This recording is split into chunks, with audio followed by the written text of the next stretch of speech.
Good afternoon, everybody. I would like to call the meeting to order. The City of Belleville acknowledges we are meeting today on the traditional territory of many nations. We recognize and honor the historic relationships of the Indigenous peoples to this land and acknowledge our shared obligation to respect, honor, and sustain these lands and the natural resources contained within.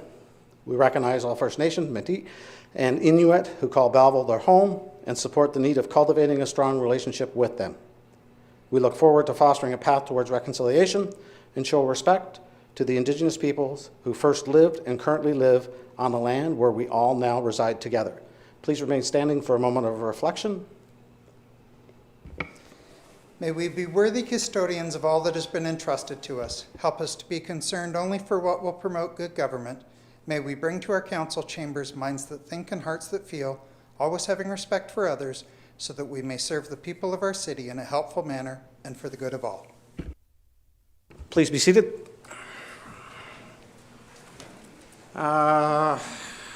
Attendance, Councillor Enright Miller is not here tonight. Disclosure of pecuniary interests and general nature thereof. Seeing none. Deputations, we have none. I need approval for the minutes of council meeting held on April 27, 26 to be approved. Moved by Councillor Chatton, seconded by Councillor Sue. Discussion. All in favor? Carried. I need a motion now to go in, that we rise and go into committee of the whole at 4:03 p.m. to hear and consider reports, passing of recommendations and resolutions with Councillor Carr in the chair. Moved by Councillor Henderson, seconded by Councillor Brown. All in favor? Carried.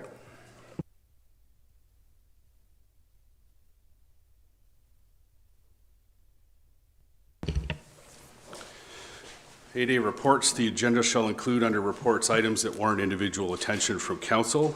8A1, single source award for electrical load verification and VLF cable testing at the Belleville Pollution Control Plant. Recommendation reads that pursuant to the project manager's report ESPM-2026-01 and in accordance with section 30.3 of sole and single sourcing approval and reporting of the city's purchasing bylaw number 2023-183, council approved the single source procurement and that the quotation from Ferguson Electric Company be accepted for electrical load verification and VLF cable testing at the Belleville Pollution Control Plant in the amount of $117,850 plus $15,320.50 HST for a total amount of $133,170.50. That the mayor and the city clerk be authorized to sign the acceptance agreement on behalf of the corporation of the city of Belleville, and that the city clerk be authorized to fix the corporate seal. Moved by Councillor Brown, seconded by Councillor Kelly. Any questions or comments? Seeing none, all in favor? That's carried. 8A2, capital budget amendment, speed indicator signs. DTOS-2026-04, capital budget amendment, speed indicator signs. Recommendation that pursuant to the Director of Transportation and Operational Services report number DTOS-2026-04, the 2026 capital budget be amended to include the purchase of speed indicator signs in the amount of $241,415 to be funded by the Road Safety Initiatives Fund. Moved by Councillor Thompson, seconded by Councillor Sue. Any questions or comments? Councillor Thompson. Yeah, to the director, these speed signs, are we able to locate them in any area of the city of Belleville rather than just safety zones? Through the chair to Councillor Thompson, the intent of the Road Safety Initiatives Fund is for community safety zones. So the intent of the application will be for them to be in these 11 community safety zones only. And how many are we picking up, buying again? 22. 22. Okay, thank you very much. Any other questions or comments? Seeing none, all in favor? That's carried. 8A3, draft Belleville Employment Lands Community Improvement Plan. The recommendation reads that pursuant to the Manager of Economic Development's report number ECDEV-2026-07, Council approves the Employment Lands Community Improvement Plan, that all programs outlined in the Employment Lands CIP be activated for the duration of the plan period, and that the 2026 operating budget be amended to include $355,000 of Employment Lands CIB rebates funded by the Casino Economic Development and CIP reserve funds. Moved by Councillor Chatton, seconded by Councillor Kelly. Any questions or comments? Seeing none, all in favor? That's carried. Thank you. 8A4, proposed fire station relocations. Recommendation reads that pursuant to the proposed fire station relocation report, FES 26-03, council designate 3.5 acres of land for the purpose of a future composite fire station and fire training facility to replace current Station 4, and that council designate 1.5 acres of land at the old fairgrounds property for the future career fire station to replace current Station 2. Moved by Councillor Henderson, seconded by the Mayor. Any questions or comments? Councillor Brown. Thank you, Chair. I have 4 questions, if I may, to staff. And my questions pertain around the response protocols and collective agreements section of today's report. The first being that there was a quote regarding the language in the CLAC agreement regarding if a composite station is established.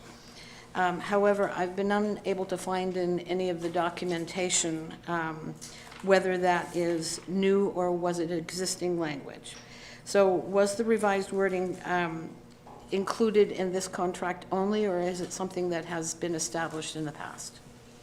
Okay. Chief, you're going to answer that? Yep. Through the chair to Councillor Brown. This is existing wording within the CLAC agreement. It falls under a letter of intent that is found later on in the document. So that was brought in at a time prior to my arrival in Belleville. I couldn't tell you exactly when, if that was part of the original contract or if it was lumped in there at some point in time later on. And then my next question, if I may, in that same section of the report, response protocols and collective agreements, today's report references the operating guidelines and procedures that would need to be developed. So I wondered if staff could provide me with some examples. I'm not asking for a comprehensive list. I'm asking for examples of the types of operating guidelines and procedures that might be introduced. Okay. Chief. Through the chair to Councillor Brown. A lot of what would change wouldn't necessarily be new guidelines or policies. A lot of it would be a review through our SOG or Standard Operating Guideline committees to look at making sure that there's no duplications. We'd be looking for efficiencies. Clearly we'd be bringing 2 stations together, so it's anywhere where there's duplications of work around the station. We would be also looking at things to make sure that we're creating efficiencies for incident command, rural water supply, any other operational guidelines that fall within fire services, just to make sure that there's no wording that gets us into any trouble with regards to collective agreements, or to make sure that we are following efficiencies. My third question, as the core pumper is always the first to respond, what would prevent volunteer firefighters from being stood down on a regular basis because the core pumper would be located at the proposed Station 4 in a rural zone? Chief. Through the chair to Councillor Brown. A stand-down policy is something that exists within the fire service, and it happens now, whether it be in urban, rural, or during a joint response that we have with the core unit. So stand-downs, usually that'll happen because either the incident is mitigated and additional resources aren't required, or it ends up being a false alarm, and then again, those additional resources are no longer required. The reason that we do a stand down, it's all about public safety. So it's an attempt to, for one, reduce the number of emergency vehicles on the road. They're traveling at accelerated rates of speed with lights and sirens. For emergency responders, that's how we keep ourselves safe and to notify the public that we're coming, but sometimes it becomes a distraction for the public as well. So that's kind of the basis behind why a stand down occurs. Will it continue to happen? Absolutely it will. It happens day to day within the urban area for false alarms where one station gets stood down or one truck is stood down, and it's happening now, and it happened previously when it was strictly just a rural response between stations 3 and 4. So again, it's all based on mitigating that emergency. And then if it's multiple stations within the rural area, we look at, if we can stand down those volunteers, they can get back to work as well. And then my last question today, it's been suggested in the report that the Corps pumper and urban firefighters will reside in the proposed Station 4, and they will focus their attention on Bell Boulevard and northwards, while the Corps pumper in Station 1 will support eastward towards Station 3. At some time in the future, what prevents Ward 2 taxpayers from being charged a higher taxation rate for potentially a disproportionately higher use of the Corps pumpers? And I just want to acknowledge that we found ourselves with the fire master plan in not a similar situation, not the same, but similar, where changes had been made and then it resulted in quite a significant taxation. So just to appreciate where I'm coming from on that one. Do you, I guess, is what prevents taxpayers from being charged more in Ward 2 as a result of the urban service now residing within the rural zone? Chief? Through the chair to Councillor Brown, I'm going to take a stab at this, and I may call on my colleague to assist as well. I think I understand the question. So what would cause an impact or change, I believe, is what you're asking. So as you will it? So as you will see in the report, I'm not looking for boundary changes. So the Corps service pumper would continue to do what it is doing presently. So responding to those rural areas and providing that additional support to rural response. As far as increases, that is all based on operating budgets. So increased call volume, again, that doesn't fall back on the Corps service, that falls to the rural budget. So you look at wages and hourly rate, if call volume increases, wear and tear, so more maintenance on equipment and fleet, fuel costs and things like that. But again, that's only if there was to be an increase or spike in call volume. Operations of a facility, so there could be potential for that. It's a new facility, a bigger facility, there would be further operational things around building maintenance costs. I don't have estimates on that until we know exactly what that footprint and design and everything like that for the building would be. I think that's the best I can give you. Did you want to? And if I, just to follow up to that same question, is it conceivable that at some point in the future that making this change with the composite station could in fact result in having to reassess it? I want to make sure it's understood, and we're clear here today, that Ward 2 is not going to be anticipating any increased cost as a result of putting urban services in the composite station. Chief? Through the chair to Councillor Brown, this is a difficult answer to give. As it stands, it would be status quo for service delivered. Yeah. Any other questions? Councillor Chatton. Thank you, through you, Chair. Under risk mitigation on page 96, it indicates that there's a small portion of Ward 2 that falls just outside of the 14-minute response capabilities of NFPA 1720. However, it's an improvement from what they have right now. How far outside of the 14-minute response time is it, if I may ask? Chief? Through the chair to Councillor Chatton, could you just identify which page you're looking at? I would suggest, Councillor Chatton, if you could provide the page number of the report, not the agenda page number. Sorry, page number of the report would be page 4 of 60, under risk mitigation. And if we're looking at the maps, they're like adjacent to that. It might be easier if I ask, like, what is the current average response time right now for the existing fire station?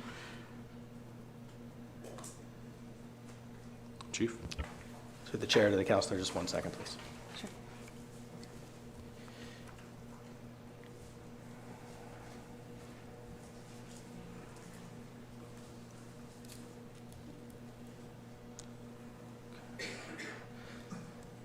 So for an average response time for current Station 4, and again, it varies, so I'll give you what is the normal response? average. The average. So for the first pumper out of the station, in 2025, we were looking at an average time of 17 minutes and 44 seconds.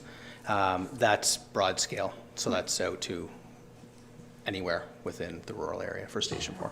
Okay, and so then the new station, it's still outside of the 14-minute response time, but it's better than the 17 minutes? It's just in terms of citizen safety, that's my concern. Chief? So Yeah, through the chair to Councillor Tan. Yeah, absolutely. we're getting closer is what I'm... We're getting closer. Okay. So the goal here was to bring the station to a position where it not only services, it doesn't service just one ward, it's servicing the entire community.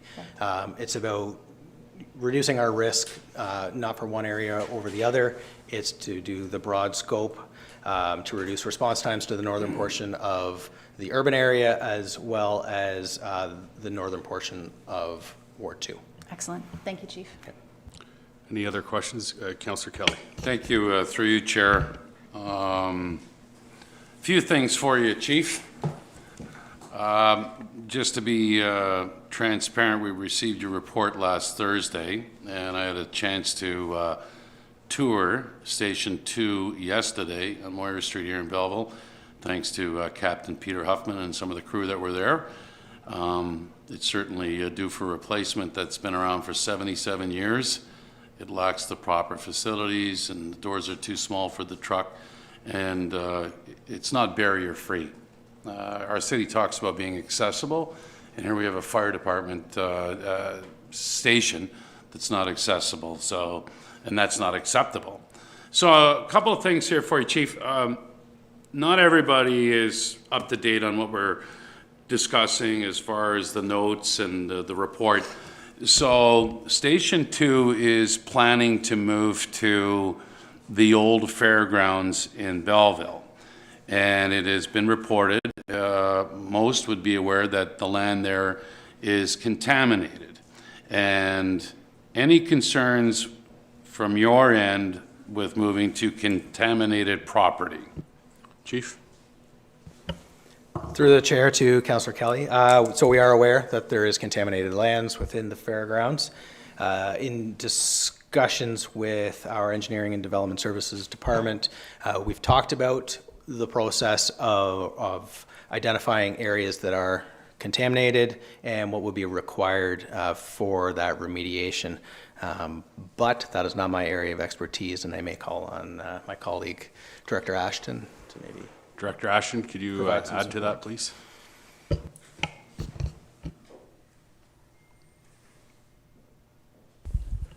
So currently there's environmental investigations, mostly not focused on the lands where the proposed fire station would be located, but on the remainder of the lands where housing, because that was housing accelerated funding funded, and so those have been a focus. We've had some preliminary investigations, but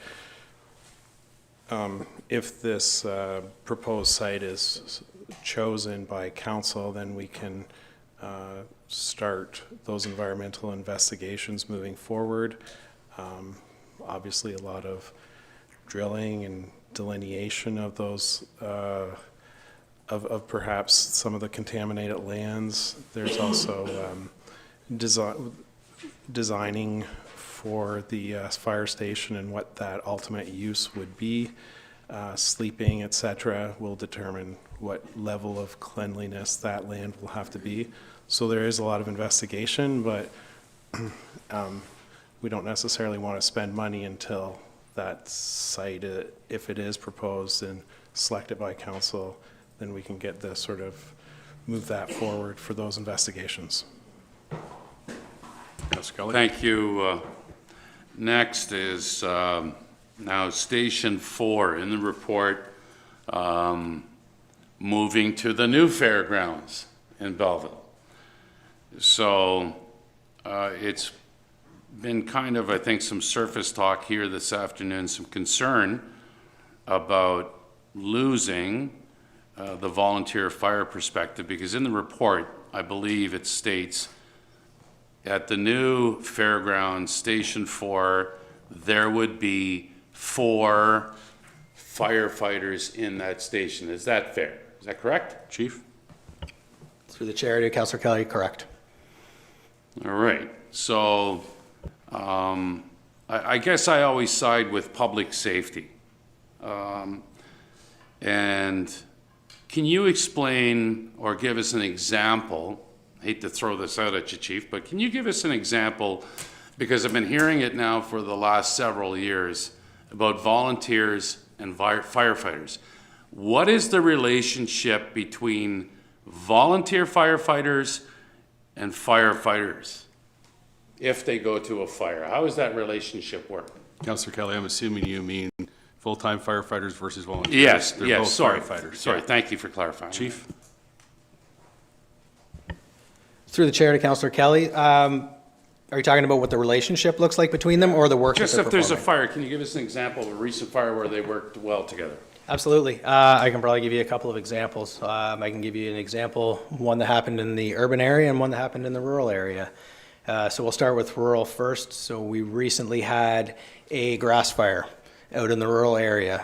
In that occasion, the rural pumper was first on scene. There happened to be a volunteer nearby the station.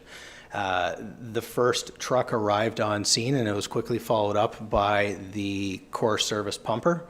The Corps Service pumper pulled hose off of the rural unit, provided fire suppression to the fire, and then as more volunteer resources arrived on scene, they handed the tools over, transitioned, they met with the incident commander who was the station commander for Station 4. They had a face-to-face conversation, transitioned command to all rural resources. They then filled up the rural truck with whatever water they had with them on scene, and then were cleared by the rural resources. That is exactly how the Corps Service pumper was designed to operate.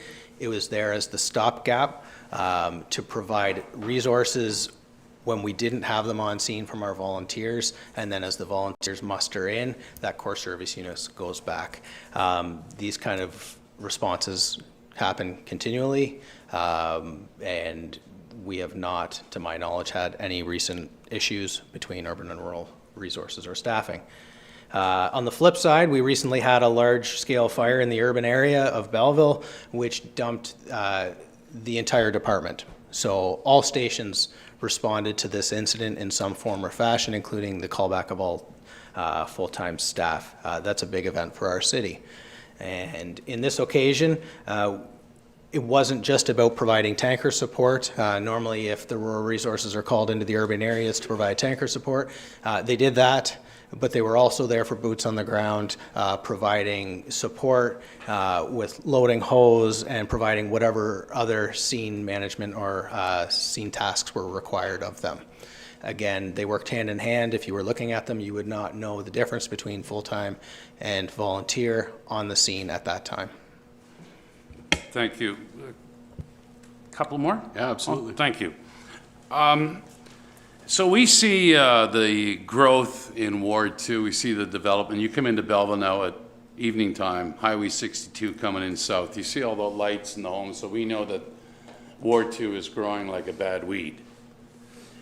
Is it fair, a good weed, is it fair to say more calls, more response to that section of the city, Chief?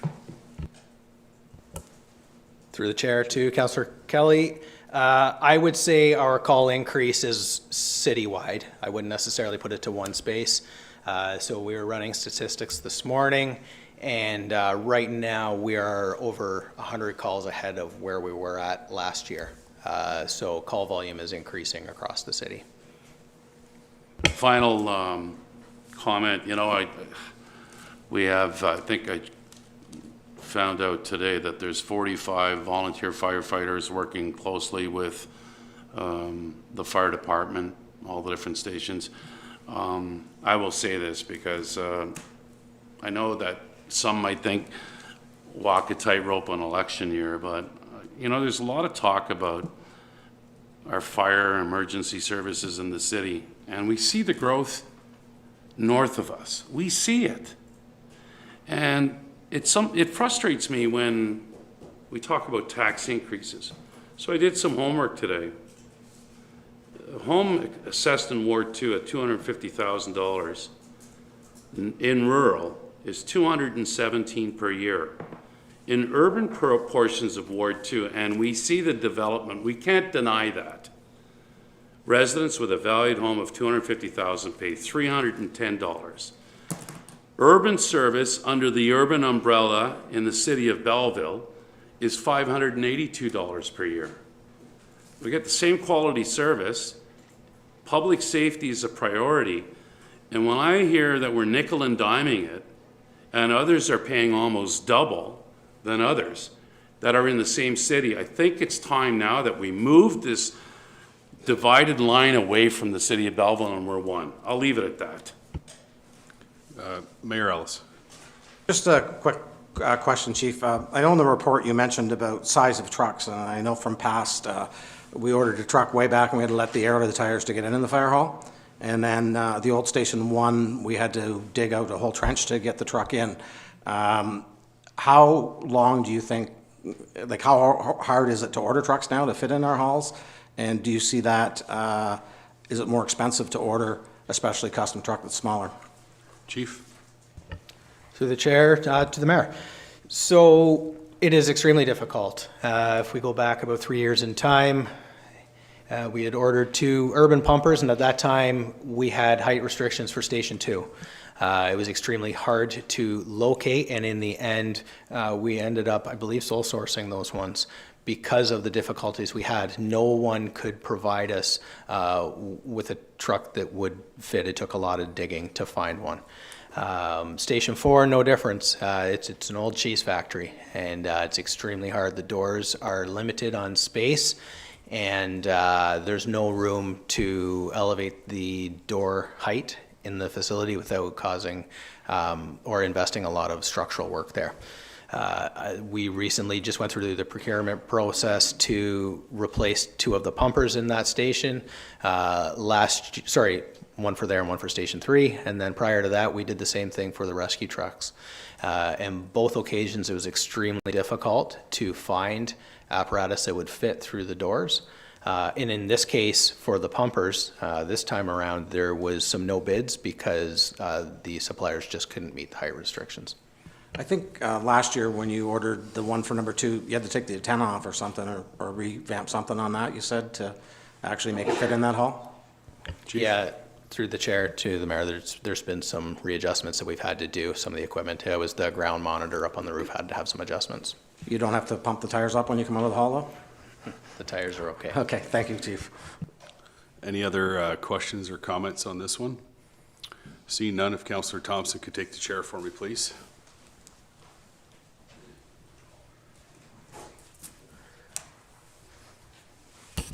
Councillor Carr.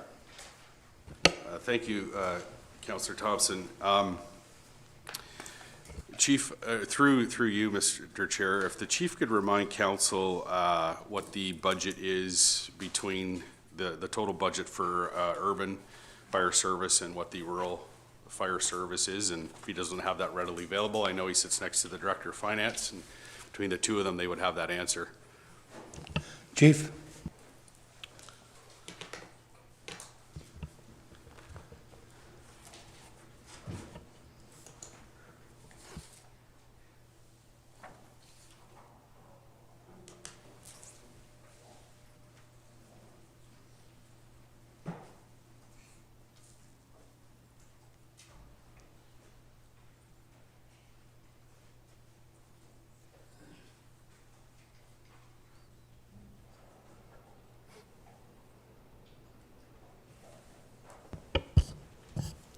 Sorry, bear with me. Through the chair to Councillor Carr. The fire urban portfolio budget for 2026, was at $16.5 million. The rural component budget was at 1.15. Thank you. And Mr. Chair, yeah, I got a few questions and some comments. The other issue I had was, or question I want answered is in relation to, there's a difference in terms of what folks are paying, and that was just mentioned. Perhaps maybe the Director of Finance could remind Council as to the phase-in that's occurring in terms of that urban area that is, sort of rural area that's switching to urban, and how far along we are in the phase-in, how much more increase, and whether they'll ultimately be paying the same urban rate. Through the chair to Councillor Carr and all of council. Yes, there is a differentiation. The phase-in is over a 5-year period. We're into the second year of the Fire Master Plan phase-in. That will see the rate for those taxpayers that were paying a rural or volunteer-related fire charge move to the urban. So they're progressing in the second year. There'll be 3 more years of the transition, and then they will be at an equalized urban rate that they'll be paying for fire service. Councillor Carr? Yeah, thank you, Mr. Chair. And I wholeheartedly agree that Station 2 needs replacement, as does Station 4. They're well beyond their life cycle. They're not functionable really and truly for the equipment, as was mentioned today, or the staff that have to be there at both locations. So there's not an issue of the fact that the facilities need to be renewed. The issue that comes down to me, and I'm having a hard time reconciling in my mind, and I know that residents that I've consulted with on the weekend are having a hard time wrapping their mind around this as well.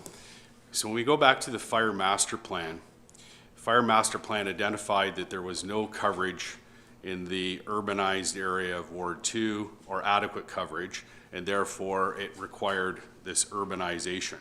And we heard at one point that our volunteer recruitment was basically drying on the vine, and I know that the chief here has turned that around, that as a result of that, and that didn't occur under the current chief, but as a result of that, there was then implications in terms of volunteers getting to the stations and moving equipment. And so that was the concern of making sure we had adequate coverage. So now, based on this report here today in terms of location, and Mr. Chair, I need the chief to help me reconcile this, is that you want to move a volunteer station into now what is a conversion from rural to urban, because most of your volunteers either live in those subdivisions or within the vicinity of that new station, which will make response time quicker. But yet now, because it's switched to urban, that those volunteers who live in those neighborhoods and can get to that equipment quickly will not be able to respond, but will only be able to respond to the rural area north of it. So as you can imagine, as a taxpayer, suddenly it's like, okay, well, it sounds as though you had a problem, you fixed it one way, more expensive with the phase-in, and now you're going to put a volunteer station in an urban area, but they who live in that area can't respond, which would then increase the response time. So, Mr. Chair, I'm asking through you to the chief, reconcile that scenario to me if I was a taxpayer and understanding that there was a lack of coverage. Now potentially there is coverage, but that coverage won't cover that area that is now paying more in taxes. Chief? Through the chair to Councillor Carr. So in this scenario, it's not just about providing coverage to rural Station 4 area. It's proposed as a composite station, and this comes directly from our consultants as well. It's to provide better coverage for the city of Belleville, not urban, not rural, but for the city as a whole. By placing the station at the cusp of that urban-rural boundary, it allows us to move that core unit to the edge of the urban area so that it can provide service twofold. It can provide better coverage to our industrial park and can provide better coverage to the top end of the city, the commercial areas along Bell Boulevard, and then specifically the subdivisions that were just converted to urban. It can also provide better core service to the rural area as well. It's now much closer to the rural area and can respond expediently, reducing those response times. And then on the flip side, why place our volunteers there? Station 4 needs replacement, and again, we were looking for a solution that provides the best coverage and risk reduction that we can achieve. We've done that so that we're on a major artery, so it's along Highway 37 with quick access to the rural area to the north. A number of our volunteers do live within some of those subdivisions that were converted, you're correct, but those subdivisions are designed as urban living. I made that quite clear during the master plan discussions. There's several row houses, townhomes. We've got garages that have the apartments attached to them. Townhomes for as far as you can see, that is urban living, which deserves an urban response. And so when we look at the standards that we strive to achieve, urban follows an NFPA standard, which is 1710, and it's referenced in throughout the document, calling for a full-time response. We're utilizing our career staff for that. Again, placing that core service pumper out at the fairgrounds means we're expediting that volunteer coverage as well. So as you are aware, we were not achieving the NFPA standards for our volunteer response, but we've narrowed that gap right down, and we're achieving it now utilizing the core service pumper, but we can do better, and we can do better by placing it along that edge of the urban-rural boundary. Councillor Carr? Yeah, Mr. Chair. There was an example provided by the chief in terms of both components working together, and he had mentioned that in the urban area, the volunteers provided support, but didn't actually take, from what I understand, active firefighting. Is that correct? Chief? To the chair, to Councillor Carr, they were called in specifically for certain tasks.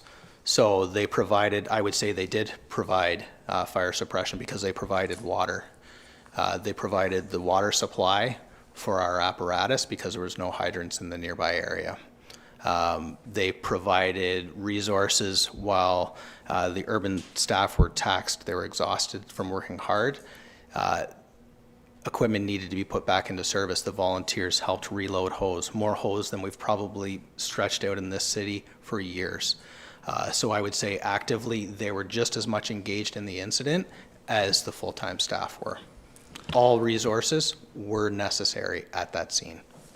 Councillor Carr? Yeah, Mr. Chair, on page 4 of the staff report regarding the core service pumper, first paragraph at the end, it reads, as it pertains to rural responses, the core service pumper in its proposed location would have quicker response going north, further reducing response times. And then moving a full-time pumper to Station 4 would also allow for splitting of core service duties. And the chief has mentioned that here today. Then it says the full-time pumper in Station 4 could respond to the north, and the full-time pumper in Station 1 could respond to the east alongside Station 3 volunteers. My question is are we seeing more urban response creep into the rural tax area? And to kind of follow up with Councillor Brown's question, the way this reads, it's a matter of time that the urban response will simply take over Station 3 territory, and then council will be faced with yet another decision on a tax increase in what's considerably rural. Chief? Through the chair to Councillor Carr, I don't see that as creep. I see that as allocating our resources adequately across the city. So the core service pumper is presently positioned at Station 1. I'm recommending that it be moved to Station 4, which moves it further north. We still have a rural area to provide coverage to and to strive for and achieve those NFPA recommendations for a rural response. We would still need the resources from the core service pumper. So by utilizing that pumper that is at Station 1, we can still achieve that. So basically, in essence, it's just splitting that core service in two. Thank you, Mr. Chair. My last question is related to page 14 of the staff report regarding response protocols and collective agreements. And it was alluded to by one of my colleagues already. It says about 4 sentences in on the first paragraph in that category, both collective agreements representing firefighters within the City of Belleville have language pertaining to the work they perform and further language regarding contracting out services. And then it explicitly goes into the wording for CLAC. And my question is, through you to the chief, is I don't see anything in there that explicitly talks about Article 26 in the BPFA collective agreement, which makes it very clear in very plain language that except for the extent and degree agreed upon by the parties, no work customarily performed by an employee covered by this agreement shall be performed by another employee of the corporation or by a person who is not an employee of the corporation. And I see there's quite an emphasis on the CLAC agreement, but I don't see any wording in how do we manage Article 26 of the BPFA collective agreement. Chief? Through the chair to Councillor Carr, the reference that was placed within the report was specific because it was wording around a composite station. So it was not about contracting out, it was language. So we reviewed both collective agreements and only the CLAC agreement had wording specific to a composite station, and that's why that was placed there. So you are correct. The career staff, they do have contracting out language. There is language similar to contracting out within the CLAC agreement as well. I didn't reference either of those. I just specifically placed in there the wording surrounding a composite station, as the full-time agreement is silent on that. Councillor Carr? Yeah, thank you, Mr. Chair, and thank you for the indulgence. Again, I have no issue with the fact that both stations need replacement. My hang up with this is the composite component and the implications that it has. And it's interesting that, you know, as we sit here and we're looking at this issue today, and we tend to look at those almost in silos, and we're not really looking at the bigger context. So a little bit of a recap. Last term, there was a consultant that brought in the POMAX report, which was a fire master plan. The BPFA was opposed to it. They actually hired a consultant that provided a briefing, and it's available online, and basically was opposed to it. Right after that, the fire chief of the day recommended to council that that POMAX report be shelved. And so then a new consultant was engaged. There was one initial meeting with the Protective Services Advisory Committee, was myself and actually former Councillor Alsop. There was no further committee engagement at all. There was no further consultation. There was no looking at reports. There wasn't even, as was committed by the consultant, to reach out to various councillors to talk about the development of the master plan. So then it was adopted by council, despite the fact that there was glaring gaps in response data and the fact that the volunteer recruitment had dwindled. And I have to commend the chief for seeing those gaps in that consultant report and taking decisive action in order to have that addressed. More recently, council was presented with the Fire and Emergency Services Establishing and Regulatory Bylaw. And there was no staff totals for volunteers, and I spoke on that. Council amended that and put in 45 volunteers, but that was silent. Fire Station 4 relocation now, as a volunteer, is being proposed to relocate into a recently converted rural to urban area and staffed as composite. And is this one more step towards the continual increase in taxes and services that go there, particularly in the rural area? And so it's within the context of that picture that I sit here today and give pause to the fact that because composite is included, what at some point down the road, either bargaining unit, quite frankly, puts in agreements to say we have issue with this. And then now we're facing that because we've created this situation.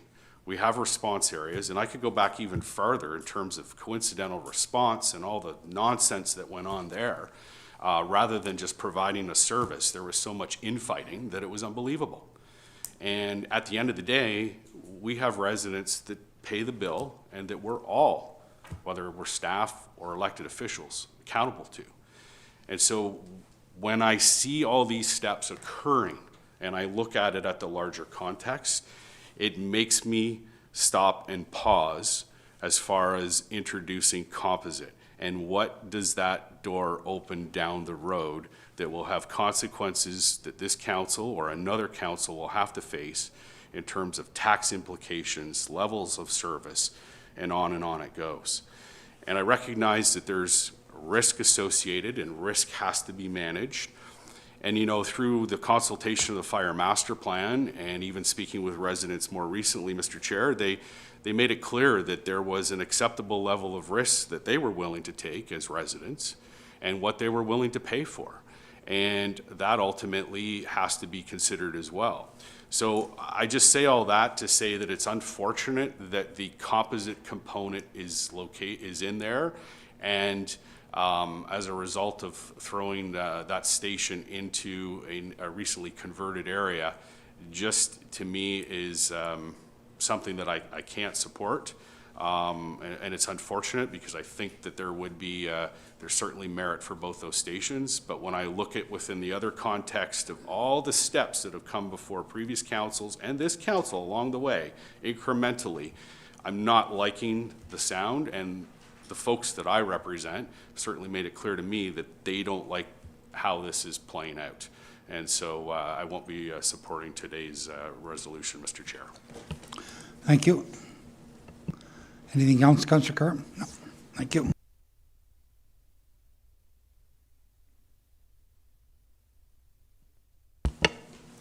Any other questions or comments?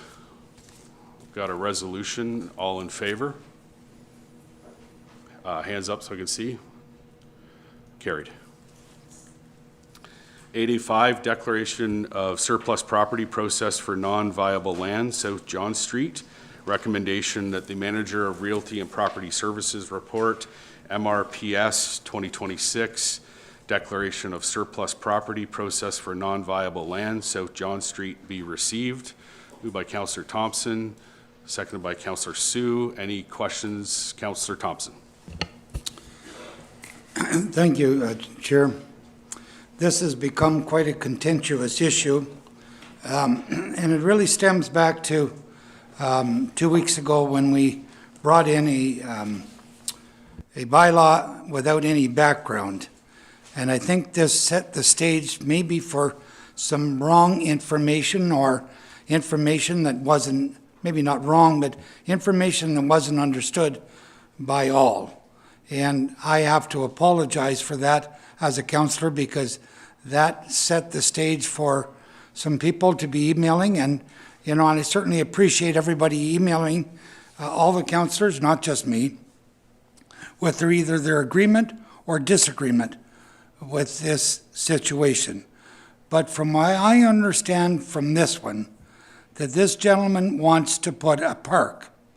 From what I understand, from what dialogue I've had, that everybody anticipates that this developer, who is the developer, is going to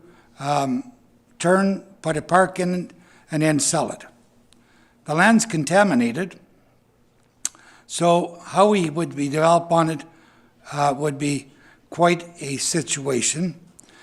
And if it's really a situation that calls for that this developer not being able to develop it, then I think the city would be quite happy to talk to him and say, look, if we do this, would you be willing to sign a document giving it back to the city, which we don't really want it back because it's contaminated? Are you willing to give it back to the city and let it do further discussion after? But this gentleman, I'm sure, is willing to put it in writing that he wants to put a park there. And I've had people, I just answered one today. Why don't they put a park there? That's what I sent back. Oh, I didn't know they were going to put a park there.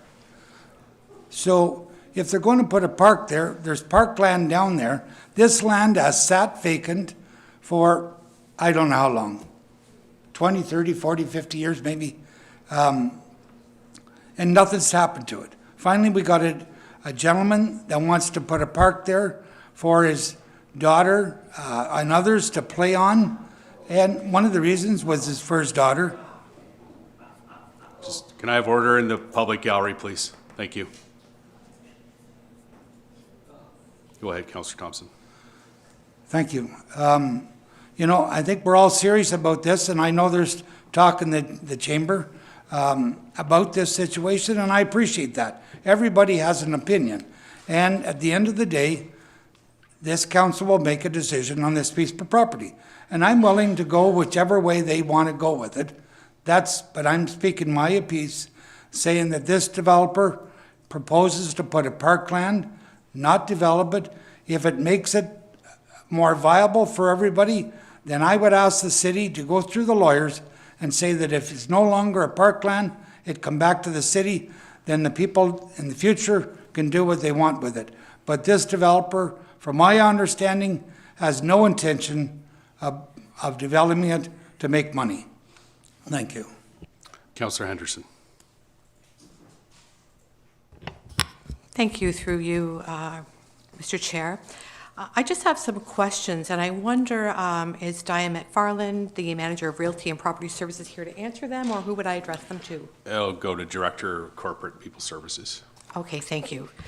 Okay, so I just have a few questions, if I could, for you. And I just want to get this out there just for the audience and for residents watching at home.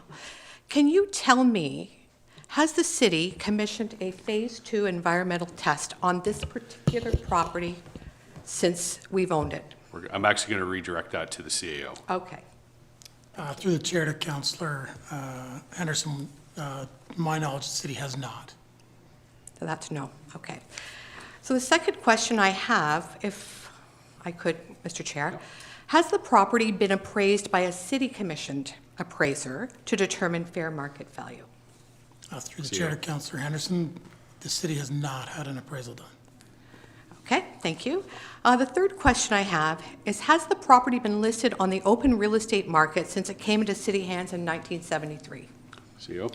Through the chair to Councillor Henderson, it has not. Thank you. Were you aware, or was anybody here aware, of a survey being done on this property in July of 2025? CEO. Through the chair to Councillor Henderson, I'm not sure of the date, but there has been a survey done on that property. Okay, so I just for further clarification, and I spoke, I asked a question earlier about this. The city has no copy of the survey. I have not seen it, and I did ask for it. CEO. I can clarify. Through the chair to Councillor Henderson, so part of the process of disposal of non-viable or contaminated property, as per the city policy, is that an applicant or anyone with a unsolicited offer for a piece of property of this type, as per the policy, is at their own expense. Part of the process is for them to do an appraisal and them to do a survey at no cost to the city. So the city policy, rightly, would have taxpayers incurring no cost for that process. Okay, and further to that, if I could ask, so at what point, I mean, this came to council in March. This survey was done in July of last year. So I guess the question I have is, how can it be that a third-party unknown developer did a survey on a city property when it wasn't even on our radar in July of last year? So that's my first concern, how that happened. When we haven't declared a surplus, the city knows something about it. So that's the first thing I need to know. And I do have a reason for asking this. So back when I came back to council, right around September 22nd, I received an email correspondence from a concerned citizen regarding this very thing. So, and I'll just read a quick excerpt from it, and I'm sure you're aware of it because we did talk about it previously back then. And this was the message to me. Jerry DeRocco, who owns 41 South John Street, is apparently buying or has bought city-owned green space south of 41. Can you confirm, did he buy it? Jerry told us yesterday this was a done deal. This was an email I received on September the 22nd, 2025. So what I did with this information, because I was fairly new back to council, I took it to the chair of the planning committee, Councillor Carr, who indicated he knew nothing about it. Together we took it to the CAO and we talked about it, and I don't believe he knew anything about it either. And here we are 7 months later, it's sitting before us. So I think there's some questions that need answering, maybe not today, but these are questions I'm going to be seeking answers to. But for now, I want to get back to the report that assigns a value of 0 to the property. The fact that the answer to my first 3 questions is no. So we don't have a phase 2 environmental. We have not listed the property. We do not have an appraisal determining fair market value. I'm just not sure where we come up with a value of 0 when we've done nothing to prove that that's what it's worth. We have no way of knowing that the value is 0 because we don't, it's all a question mark. We have no idea. Now, further to that, I have been able to confirm that a third party, a known developer, purchased the property at 41 South John Street a few years back. I have the Geo Warehouse document about that. He paid $525,000 for that property next door. Now, if the city land in question is thought to be contaminated, and we don't know,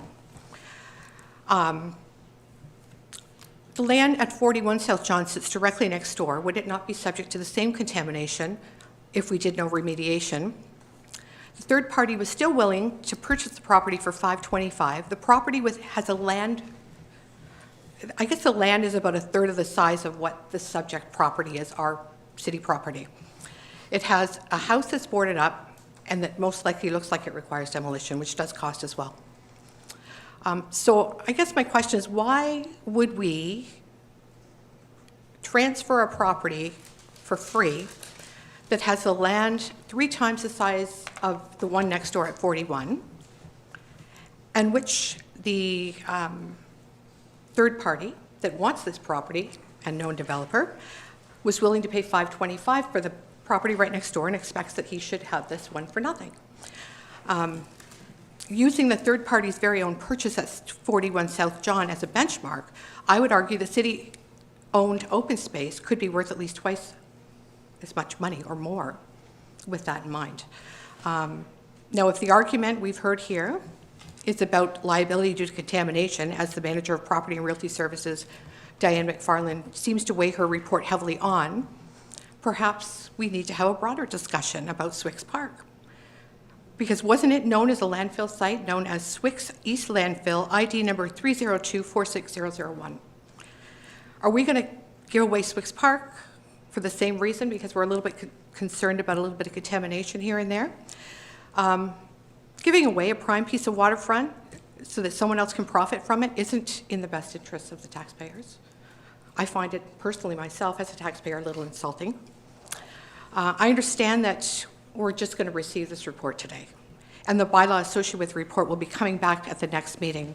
But I think it's important that I publicly state that I have no intention of supporting any free land transfer to a third party and known developer. I believe this property in question is far greater than, it has much more value than what money can buy, and in this case, or lack of thereof, money.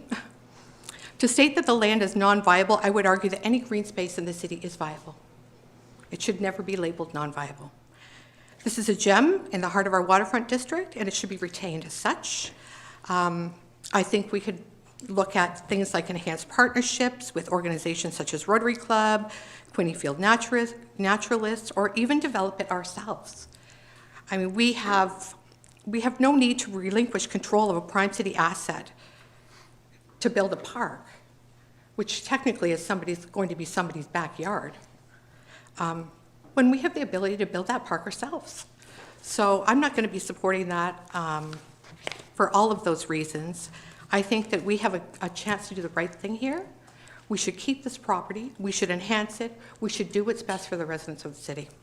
Thank you. I see everybody's hand.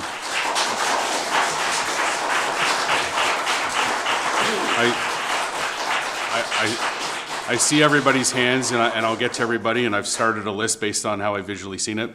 Councillor Henderson, you had a couple of questions posed within your statement. I'm going to give the CEO an opportunity just to respond to some of those.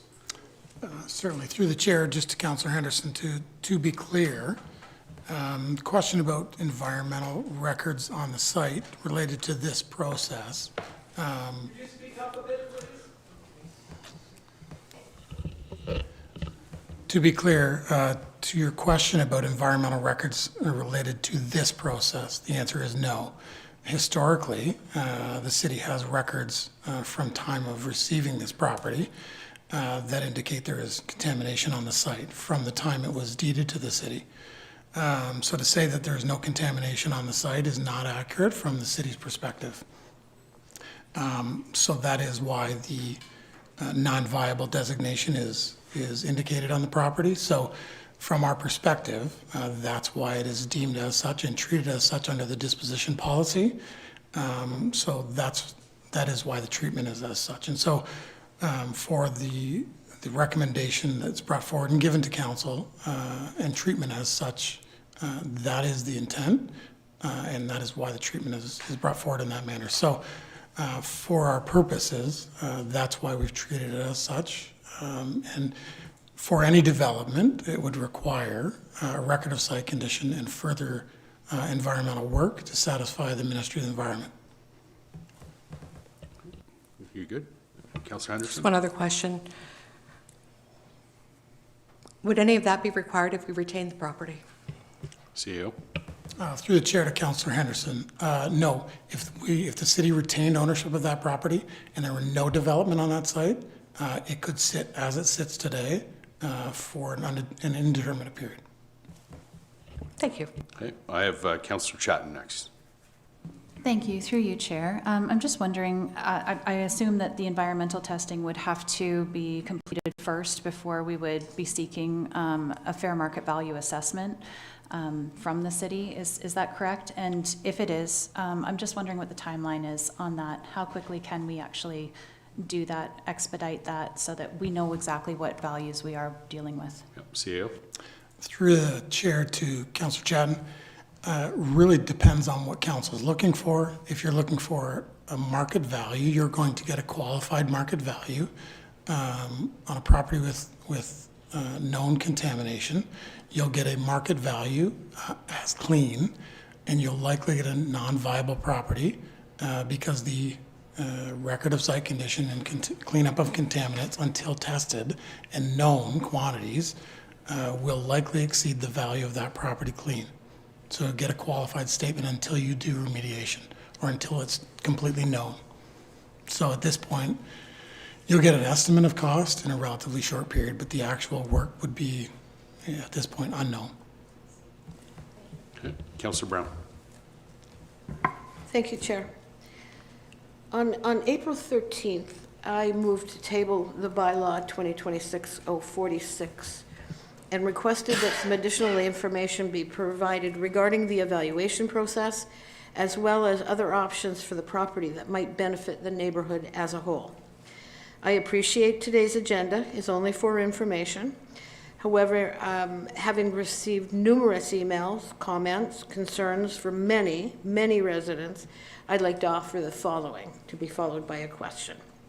First, I would like to thank the Manager of Realty and Property Services for the comprehensive report on the policies that inform the surplus designation process. Regrettably, the only other options offered in today's report were for the retention or disposal of the property. And for that, clearly I wasn't clear enough and specific enough about what my intent was with that statement.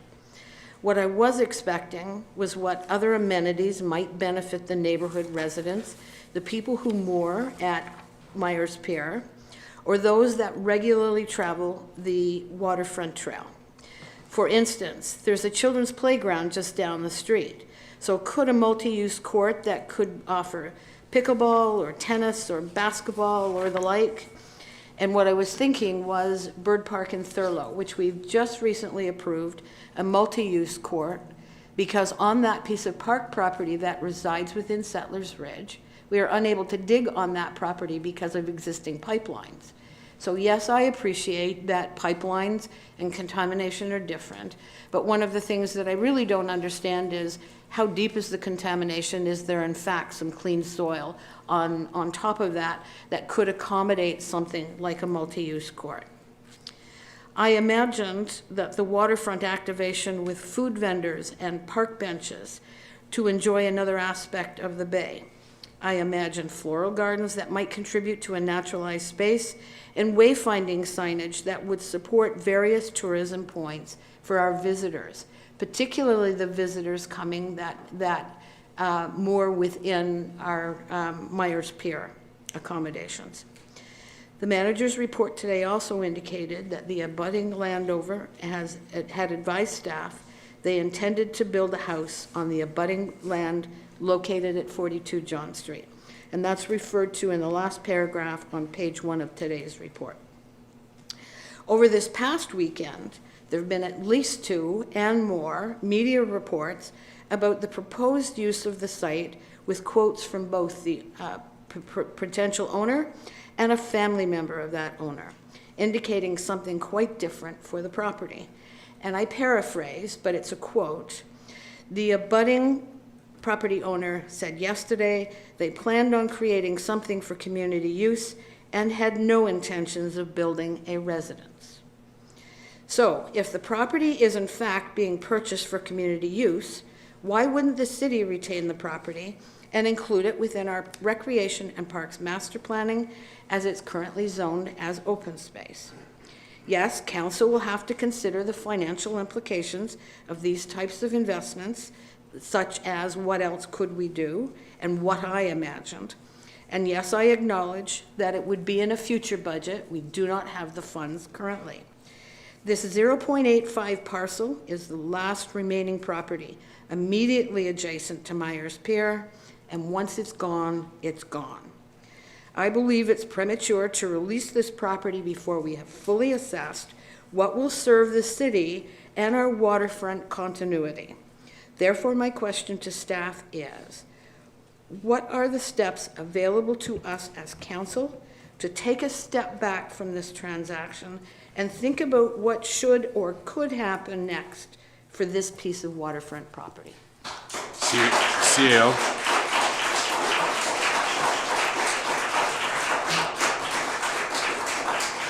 CAO.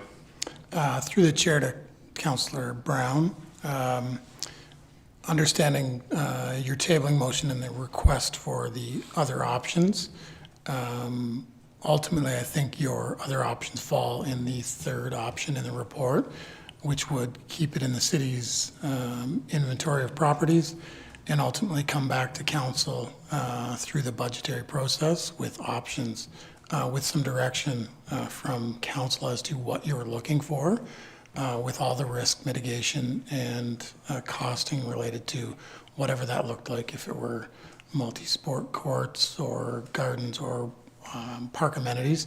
So that would be, I think, option 3. Procedurally, there are a number of hurdles just because we have a tabled bylaw, but that's not insurmountable, and just further direction from council in the form of a motion, directing it back to staff for that work. So I'd look more towards the clerk procedurally not to make a mess on the tabling motion. Through the chair, procedurally, defeat the bylaw. It's clean, it's over, it's done, and then move forward with whatever your next motion is. Okay. Councillor Brown. So again, I just want to do a follow-up. And to be clear, everything I've mentioned today in terms of what could happen with this property will not require anything in terms of digging or disturbing the contaminated soil. I was quite purposeful in what I was articulating today. As I say, a multi-use court, we've already demonstrated up in Birds Park that it can be accommodated without any digging. Benches, flower beds, wayfinding signage, there's nothing that I have suggested today, which I believe are just ideas, I acknowledge that. But none of that will require us to do anything with the property. And we allow children to play on this property and adults to walk on this property. And I think that there's an opportunity that we could, as a bee city, why wouldn't we want to put in some gardens that would facilitate pollinators and that type of thing? So again, I was very purposeful in what I was suggesting could happen on this property, being very cognizant of the fact that we can't disturb the soil. without understanding how deep the contamination exists. So is there again, I want to say, is if we're recommending that we wait until the bylaw is tabled, I'm assuming that's coming in 2 weeks, then the option available to us is to defeat that bylaw and provide different direction from the staff. Am I correct? Through the chair, yes, that would be correct. Okay, thank you. Mayor Ellis. I'm glad you asked that question because that was one of my questions, but I've given this a lot of thought, and when I go back to my first franchise that I owned, Sid Barish was the president of the franchise, and his office was in Toronto. And him and I got along quite well, and he would do his year end with me every year. And we'd go out for dinner, and he said to me one night, he said, Neil, you know, he's multi-millionaire, maybe even a billionaire at the time. And he said, I made a lot of my money on land. And he said, I bought a lot of land in downtown Toronto. And he said, I wasn't smart, I paid too much for it. But he said, the difference with me is I could afford to hold on to it. And I look at this as a city, and I think I agree with, if we do have to clean it up, it's worth the value of cleaning it up, because land always goes up. And when you look at what Sid says, if we end up putting $500,000 or $1 million into the cleanup, it will be worth that in spades in 20 years, if not more. So I know we're not voting on it tonight. That's my opinion, unless we want to quash the bylaw tonight, but I don't know if the clerk could prefer that and just get it over with tonight. Clerk? Through the chair, no, we bring it forward. It's not on tonight's agenda, so we'll bring it forward in 2 weeks, and council can determine that. Thank you. I have Councillor Kelly next. Thank you. Through you, Chair. Good conversation tonight. Just where we're at today, when we first got this, a lot more information. Had a chance to do some homework. And so the city's had this property for 53 years. And I think it's important to tell the story. So 53 years, city bought it for $2, shelled gas tanks there, or fuel tanks.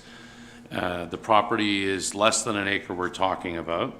It's contaminated. We get that from the city. That's what we've been told.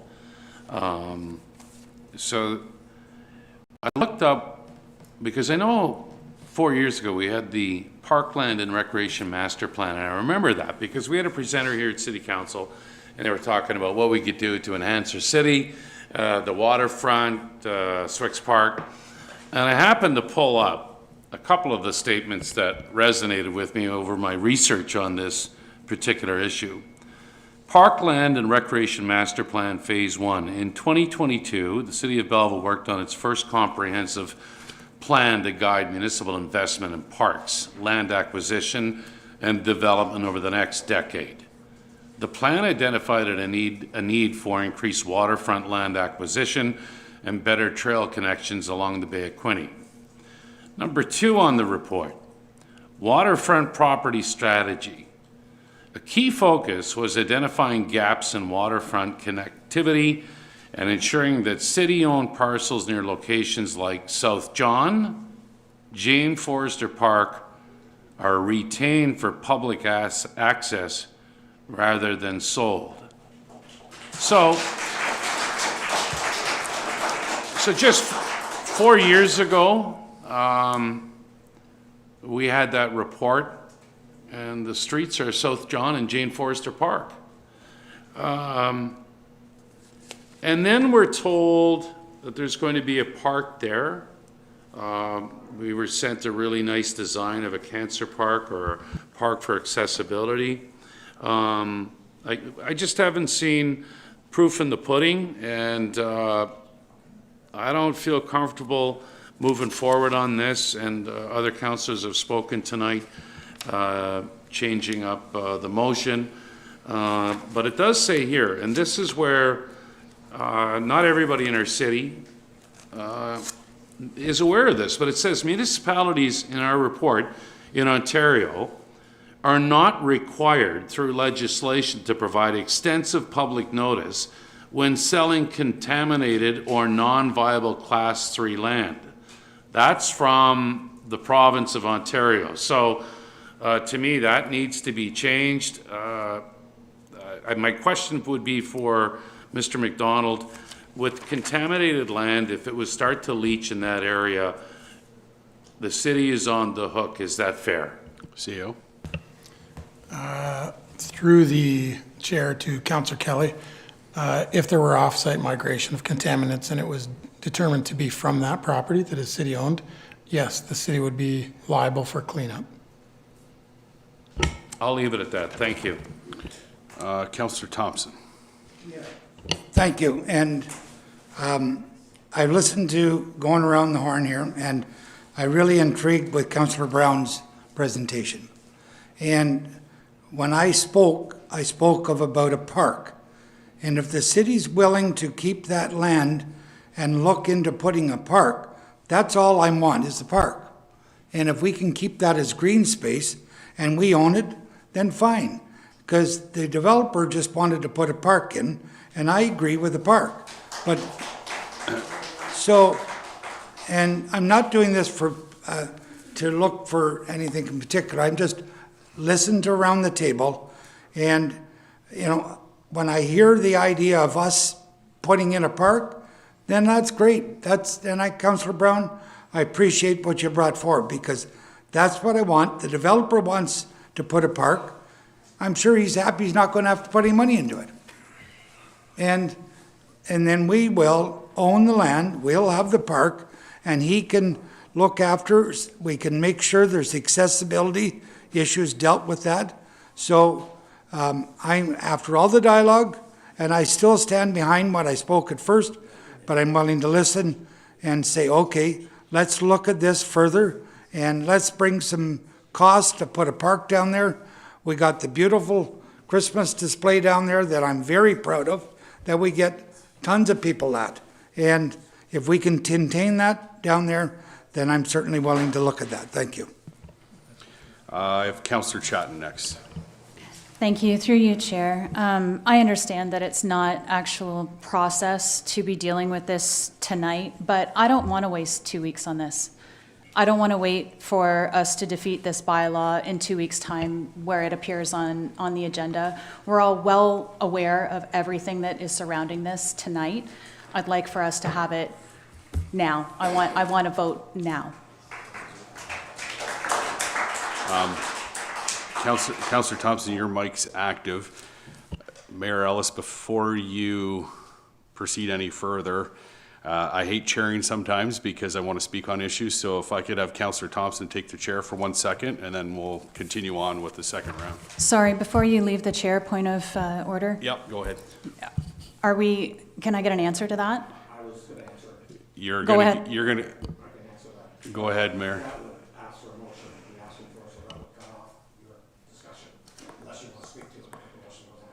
I think you're going to get an answer, but if you would indulge me to vacate the chair so I could at least speak once on the matter before we're getting into several councillors have already spoken several times. If you would give me that indulgence, then I think you're going to get an answer to your question. I can absolutely do that, but just for the record, I'd like it to be a recorded vote as well. Noted. So, thank you. Okay, Councillor Thompson.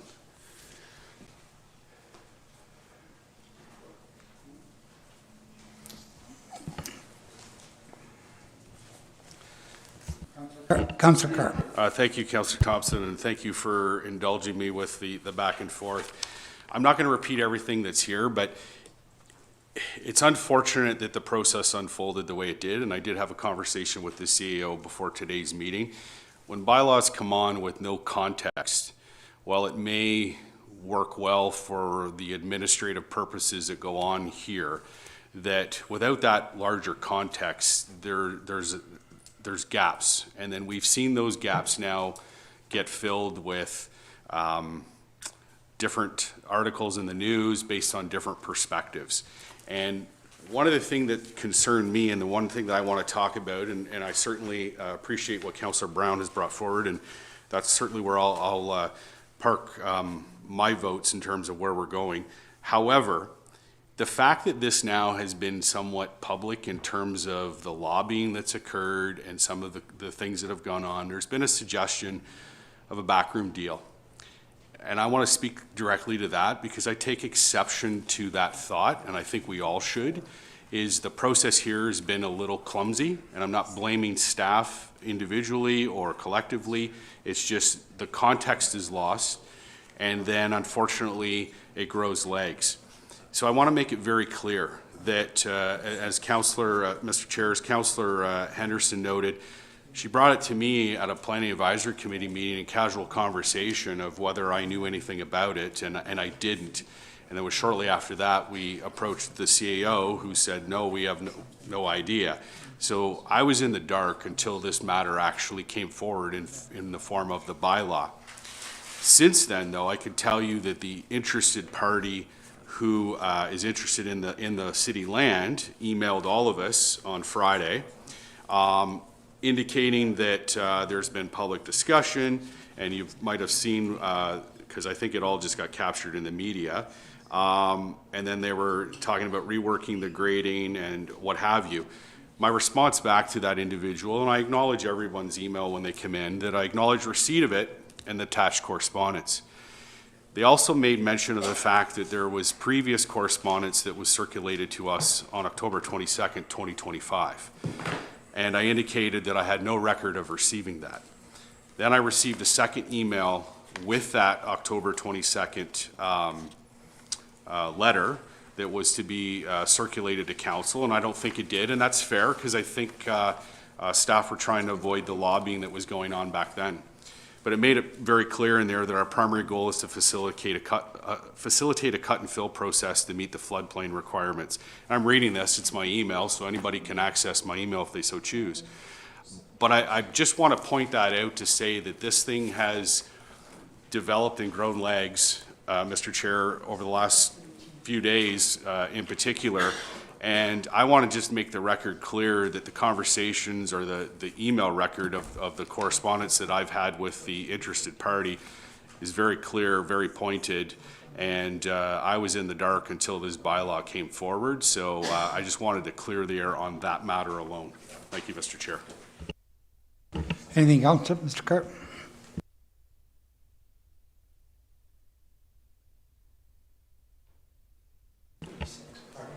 So I see a flurry of activity going on. So 1 second, Councillor Chatton, and we'll get an answer to your question. Thank you, Chair. Mayor, if you could activate your microphone. So Thank you. procedurally wise, we could make it to the next meeting, but we could have it as a walk-on. So if I could get a seconder, I'd put a walk-on motion to staff to remove the surplus on the land option on South John and quash bylaw 2026-046. Process-wise, we'll need 2/3 tonight because it's not on the agenda. If the motion fails, then we can bring it back in 2 weeks, and it won't be reconsideration. Is that right to the clerk? City Clerk? Yep. Okay, so I would move that motion. I think the clerk's written that down. If I Councillor Henderson, second. Okay, so motion's on the floor. Questions or comments? Is this recorded vote? You've requested a recorded vote. I have. I'll get the city clerk on that. He's been scrambling to try to rework this agenda here on the fly. And also, I'm a little confused, again, point of order. I had made that suggestion, so I don't know how that wasn't a motion. I believe you formed it in a question. You didn't introduce it as a motion. You asked if it could be brought on, and I said I would get that answer to you. And I'd already known that the city clerk and the mayor had been talking, and so there was a motion in process. Okay. Okay. So we have a motion on the floor. Everybody understands it. Any questions or comments on the motion? Councillor, Mayor Ellis, if you want to speak to it? Yeah, Yes. I guess the question is to staff, how long before this would come back? Is there a timeline on it that we could have a report back and have it taken off the surplus list? CEO? Through the chair to Mayor Ellis, the process of removing it from surplus property list is just an administrative process, but if you're looking for an estimated cost and timeline on the rest of it, that will probably take us a little bit of time. Hard to give an estimate. Okay, I guess that would go to budget 27 if we're going to do something. The actual issue itself would absolutely go to budget. Okay, thank you. I have Councillor Henderson next. Sorry, thank you, through you, and I was just going to ask that before the recorded vote happens, that it's read back, just so we're all clear on what we're voting on, okay? Yeah, I'll get that once the debate's done. Councillor Thompson. Yeah, I'm just questioning more on what the mayor just said. Developing it as surplus property, but will that also look at the idea of the feasibility of putting a park there when we're talking about surplus property? Because I Prefer want that. that to come forward. Councillor Brown brought that up, and that's a lot of the reason why I'll make the vote. CAO. Through the chair to Councillor Thompson, just for clarity from my perspective, and I can be corrected by the mayor, as it's his motion that's going to be voted on.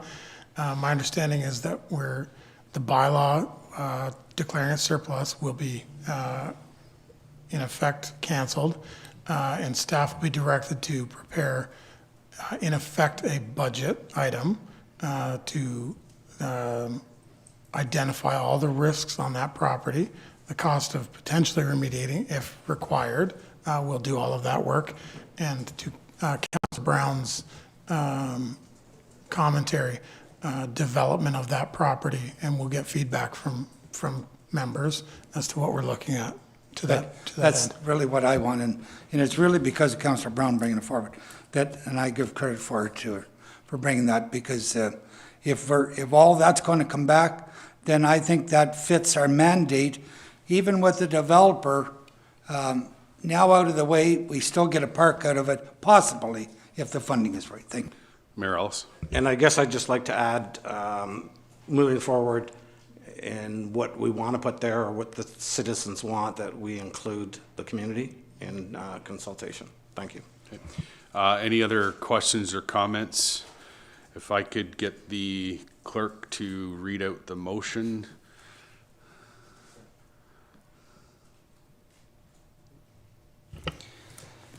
Hopefully I've captured it properly. That the surplus designation on the lands on South John Street be removed, and that bylaw 2026-046 be defeated, and that staff determine costing for development of the property. Okay, everybody's clear? All right, City Clerk, you can call the vote, please. Councillor Brown?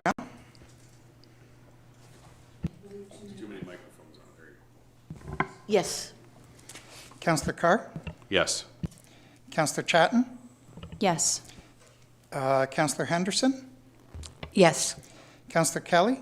Yes. Councillor Sue? Yes. Councillor Thompson? Yes.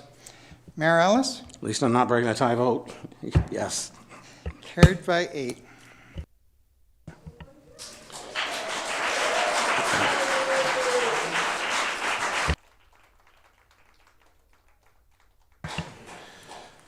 And the clerk's reminded me, we also have a motion on the floor originally to receive the report. So all in favor? That's carried. Thank you. Moving on to 8A6, City of Belleville 2027 Capital and Operating Budget Timeline and Community Engagement Strategy. We'll take a quick recess.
All right, thank you. We're back, and we'll go to 8A6, City of Belleville 2027 Capital and Operating Budget Timeline and Community Engagement Strategy. Recommendation that council approve the recommendations of the Finance Committee as outlined in the Director of Finance Treasurer's Report number DF-2026-11 and approve the 2027 Capital and Operating Budget Timeline and Community Engagement Strategy. Moved by Mayor Ellis. Seconded by Councillor Brown. Any questions or comments? Seeing none, all in favor? That's carried. Thank you. Moving on to consent items. Council may adopt consent items by one motion, but prior to consideration of such motion, members may request that specific items be removed from consideration under such motion, and council shall consider such items individually. Councillor Thompson. 8B1. Mayor Ellis. 8B8. Councillor Sue. None? Okay. Councillor Henderson. No, thank you. Councillor Chatton. Nope. Councillor Brown. 8B1 and 8B8, please. Okay. And Councillor Kelly. Mine's been pulled, the bird-friendly, thank you. Okay. So that consent items 8B1 to 8B9 be approved with the exception of 8B1 and 8B8 to be considered separately. Moved by Councillor Brown, seconded by Councillor Thompson. All in favor? That's carried. Thank you. Moving on to 8B1, bird-friendly city certification requirements. Recommendation that the Green Task Force Committee recommends the following to City Council: that pursuant to the bird-friendly city certification requirements, report PP-2026-01 be received as information. It's moved by Councillor Thompson. Can I get a second, or Councillor Kelly? Councillor Thompson. Thank you, Chair. So this was brought up to me, and I'm sure others, not just me, a couple of years ago about getting a deputation, and I was instructed that it had to be a different process. So I was told to put it through the Green Task Force, which we did. So, and I think it's a great idea. As a matter of fact, I went out to the Cross Queen Conservation, Potters Creek, for a demonstration on Saturday of the bird-friendly situation, and I commend for the city. My question is, where do we go from here to make it official? Or is this making it official? I just need some clarification. Okay. Mr. Ashton, or do you want to defer that to Mr. Deming? Mr. Deming. Through the chair to Councillor Thompson. So the initial application was submitted by a community organization. One of the key components is getting council approval, a council support resolution within 1 year of that. So now that they've actually received their approval from Nature Canada, staff will prepare a report back once we have that full information for council's consideration. So there'll be more dialogue with us of what that pertains to being a bird-friendly city? Through the chair to Councillor Thompson, yes, there's a few more steps before we're solidified under that process. Some of those include, if I just, declaring a municipal liaison, an official support resolution, as I mentioned, celebrating World Migratory Bird Day, setting up a city webpage that announces that, annual reporting, and then declaring a city bird would be an optional part of that as well. So, and in those dialogues, they'll bring any, because there was some discussion at first about everything that could be detailed in a bird-friendly city that may restrict certain things. So all of that will be in that dialogue? Through the chair to Councillor Thompson, staff would have to look at that because of the community. This was community-led through non-city organization. Staff were asked to just prepare the application component of it. We would look into that and bring that forward in that report. Thank you. You're welcome. Councillor Brown. Thank you, Chair. Mr. Deming, thank you for the report. I did note in the report, under the analysis, it identified 6 areas where it would fall to the municipality to undertake some effort. I took the opportunity after reviewing this report to go and look at the actual Bird City requirements and guidelines, and wanted to point out that there are in fact 6 other items of consideration under the requirements document that I thought I would share with my colleagues, because I think it's quite interesting what the expectations are for the city in this particular one.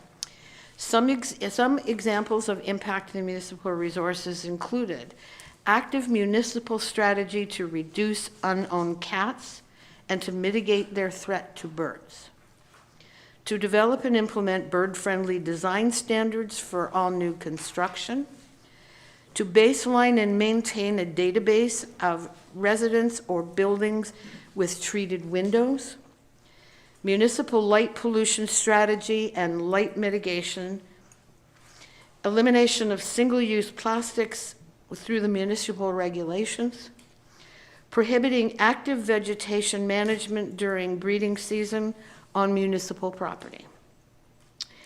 Well, I now understand it was the private group that applied.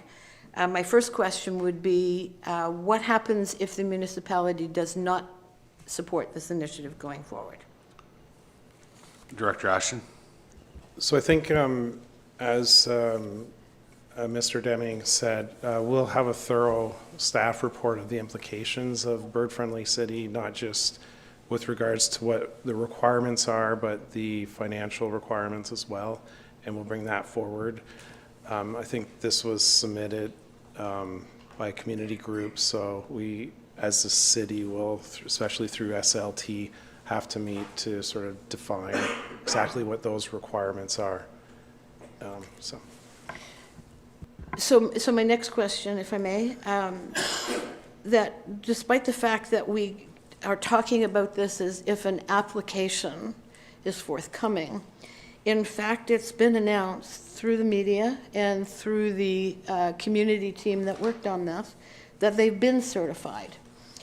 They actually had a party this past weekend on one of our conservation properties to celebrate the fact that we, the city of Belleville, are certified. So my question... Point of order, they didn't have a celebration. Oh, whoa. I'll recognize your point of order. Go ahead. And if you want to address the chair, Councillor Thompson, on your point of order, go ahead. Yeah, point of order. They had a display at Potter's Creek, not a celebration. I was there. Okay, it's noted. It's noted. I would challenge that, but I'll note it. My first question is, from a staff perspective, this certification, in addition to some of the things that I have referred to out of the requirements document, what other implications would there or might there be?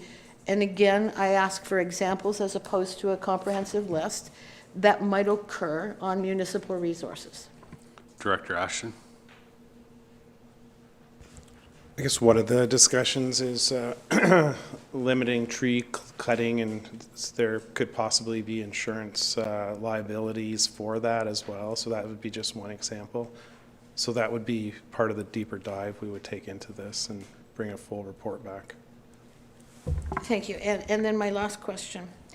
As it's outlined and suggested in the report that there are no budgetary implications from that, I wondered if I could get an opinion from staff on whether or not that's an accurate statement. So for instance, if we're expected to maintain a website, that would have implications to our communications team.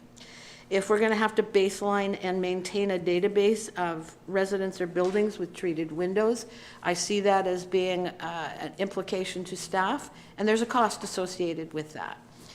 I acknowledge that the thought process may have been that we'll just absorb the cost because they may be inconsequential, but based on some of the requirements that I've seen in the guide, I would suggest that they will have greater implications. So what, and thank you, Director Ashton, for alluding to it, but again, just confirm that the budgetary impacts associated with this will be in greater detail provided to council so that we understand the actual budgetary impacts of this recommendation and this certification. Director Ashton? So I think it's just a matter of the statement about not budgetary requirements was sort of the, I guess, the process of applying through the community, but there, you know, obviously there are some of those requirements as part of certification will have financial impact, so that would be part two. So finally, if I may. Yes.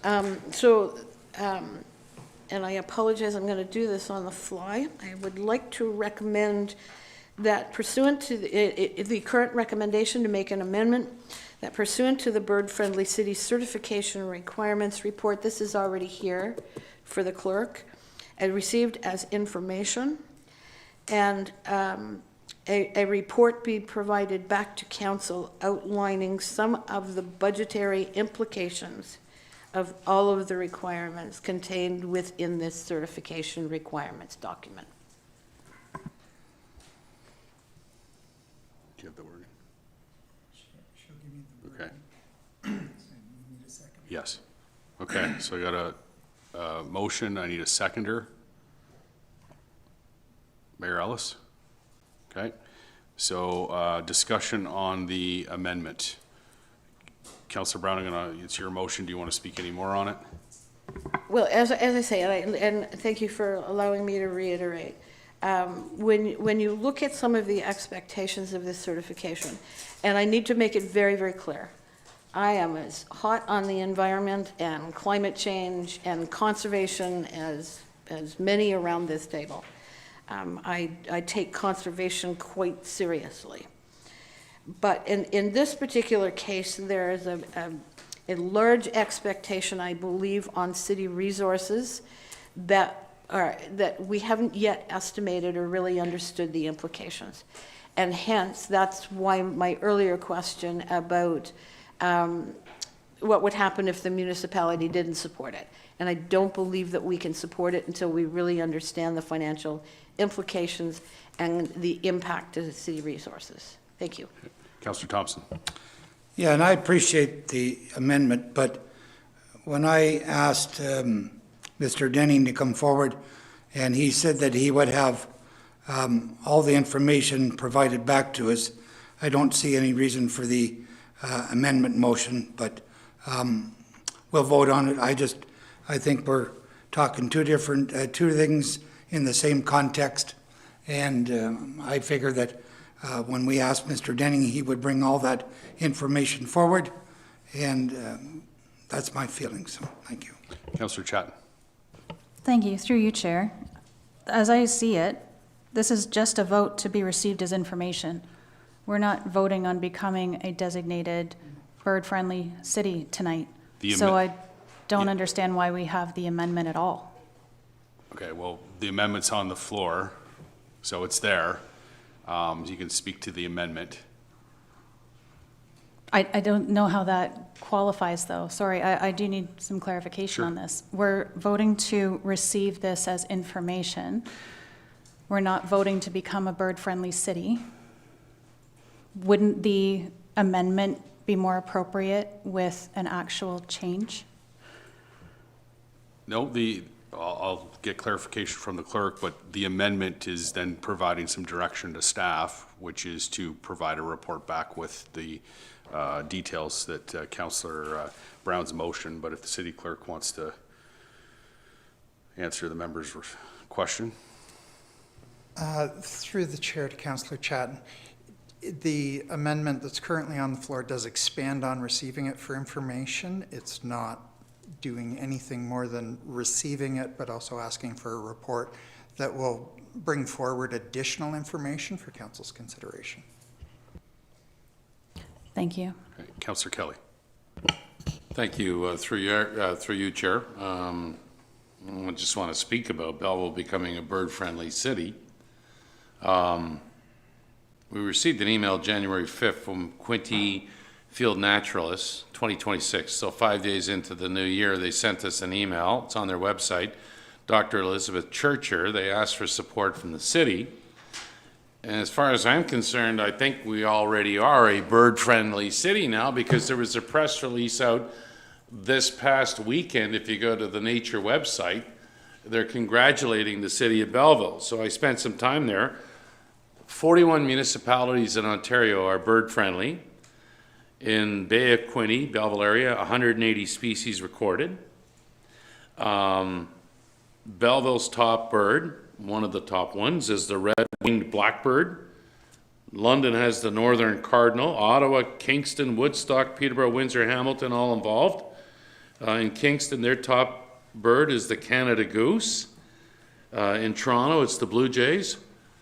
So, like, I'm already thinking we're already in, and it says here there are no budgetary or financial implications associated with this recommendation. There's no fee associated with obtaining or maintaining status as a bird-friendly city.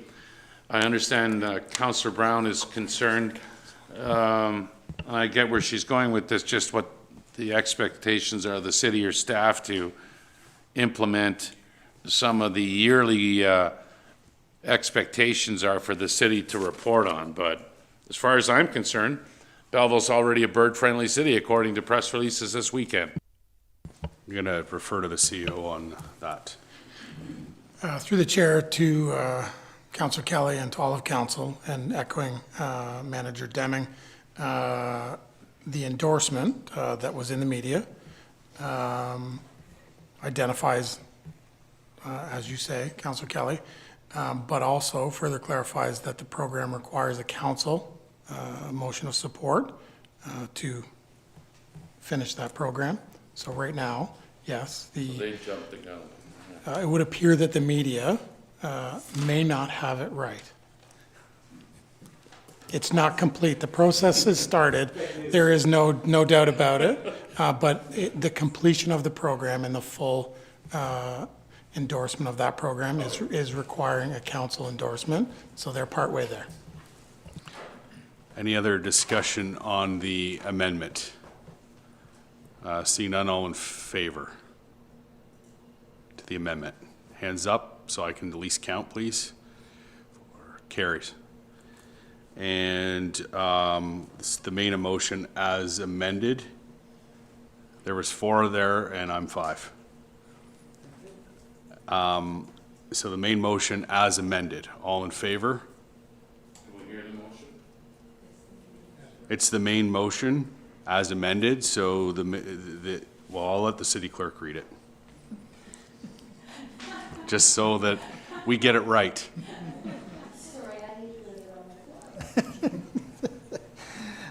Through the chair, that the Green Task Force Committee recommends the following to City Council: that pursuant to the Bird Friendly City Certification Requirements Report PP 2026-01 be received for information.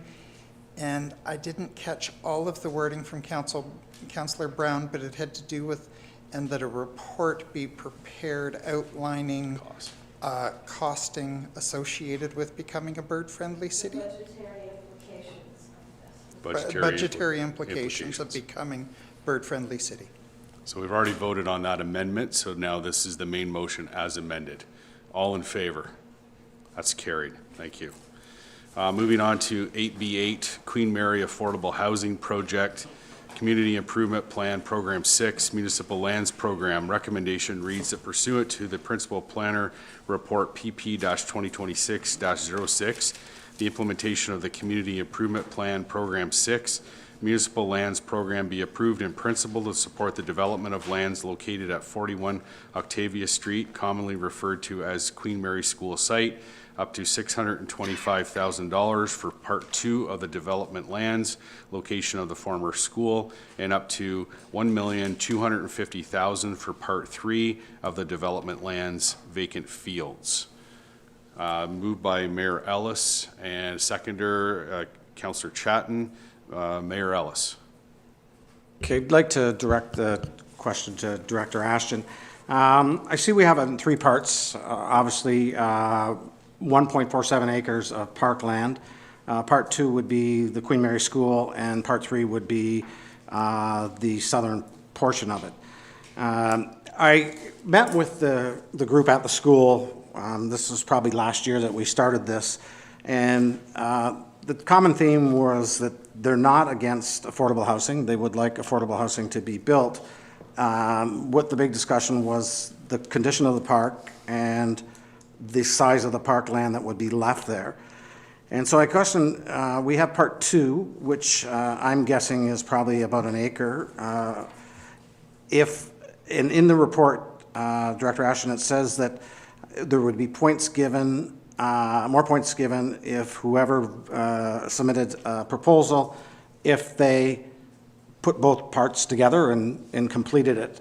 So my question would be, is if council decided at the time to leave part 2 as parkland, to combine it to give it about 2.47 acres of parkland, how would that affect the RFP? Do you have it in there saying that if you vote, if you bid on 2, that you might only get 1, if I understand what I'm saying, type thing? Director Ashton. Yeah, through the chair. So the RFP will be structured to allow people responding, as you said, to put in a proposal for either parcel or both parcels. And those will be evaluated right now by a scoring matrix by staff and then put forward as a recommendation for council's consideration. However, we'll have the ability for council to decide whether or not they want to sort of award the development of both parcels. Okay, and I guess my thoughts on that, when I look at part 2, the upward value was, I think it was $625,000 for approximately an acre of land.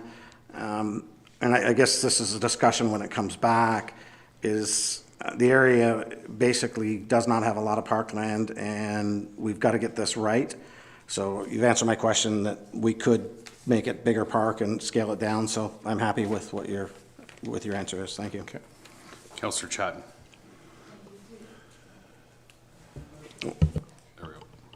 Through you, Chair. Actually, that answered what I was kind of going towards as well. Just to make sure, we have had a lot of feedback from the community about how upsetting it is that they were losing some green space that they utilized quite often. And my concerns are that they have access to something that they can continue to utilize for their families. And if we're trying to RFP for companies that are going to respect that and try and give them as much land as possible, that's what I want. Thank you.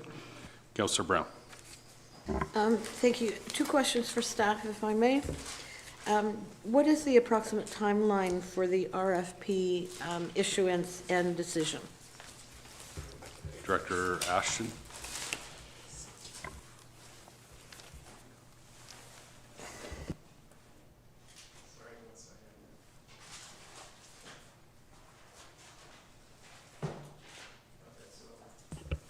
So we've met internally with multiple departments up to this point in time to prepare RFP. We worked on the new CIP program for financial assistance. And I believe, sorry, give me a second here. The next steps will be finalization of the RFP particulars. Like, this was one step to this report to ensure that council wants to support the idea of using half funds to provide the financial assistance for this property. So we'll go back with the working group fairly quickly just to sort of finalize those details. Purchasing will then do the final review of the terms and conditions of the RFP, and as part of that as well, property is drafting the agreement of purchase and sale, which will be included in the RFP document, and legal will conduct a final review of the RFP before it's published. All of those, will prioritize. Is it 4 weeks? Is it 8 weeks? I mean, I hate to say, I do know that we're trying to get it right. There's a lot of stories of municipalities just releasing similar sort of projects and they don't work. So we're trying to sort of make sure that the details are correct when we put it out. So I will be pushing personally to make sure that, those meetings happen faster and the legal review, et cetera, get done, so.